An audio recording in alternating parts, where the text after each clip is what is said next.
Kaon lang tama palangga. Ito yung pagkaon ko.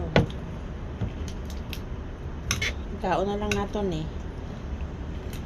Yung kainit. Kainit sa panahon. Kainit sa ulo. Kalami sa akong pagkaon.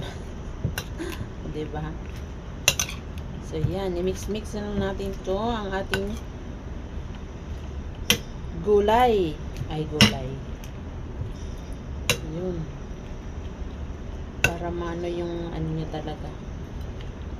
Ang iyang tawag nito. Flavor. So, yan siya. Kaon taog dahon-dahon. Na? So, yan, no?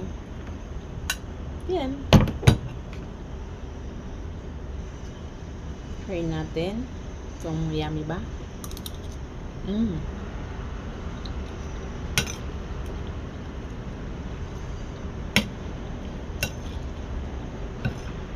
Yummy.